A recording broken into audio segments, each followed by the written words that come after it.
Kerala state തയ്യൽ തൊഴിലാളി Chalakudy unit വാർഷിക പൊതുയോഗം നടന്നു.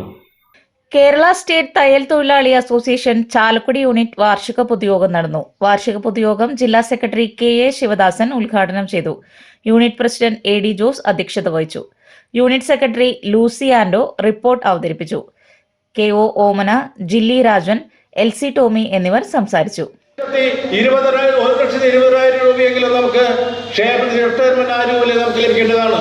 അതിനെതിരെ ശക്തമായ പ്രതിഷേധം രേഖപ്പെടുത്തിട്ട് നമ്മൾ ജനുവരി 22-ാം തീയതി തിരുവനന്തപുരത്ത് സംസ്ഥാനത്തിന്റെ എല്ലാ ജില്ലകളിൽ നിന്നും ശക്തമായ ഒരു സമരം നമ്മൾ തിരുവനന്തപുരത്ത് നടത്തുവാൻ തീരുമാനിച്ചിരിക്കുകയാണ്. എല്ലാ യൂണിറ്റുകളിൽ നിന്നും നമ്മുടെ തൃശ്ശൂർ ജില്ലയിൽ നിന്ന് 30 ആളാണ് പോകുന്നത്. ഭാരവാഹികളാണ് മിലിക്കാരും എല്ലാ യൂണിറ്റുകളിൽ നമ്മൾ പോകുന്നത്. നമ്മുടെ യൂണിറ്റിൽ നിന്നും ഭാരവാഹികൾ പോകുന്നുണ്ട്. അപ്പൊ നമ്മൾക്ക് ഒരുപാട് ആനുകൂല്യങ്ങൾ കിട്ടാനുണ്ട്.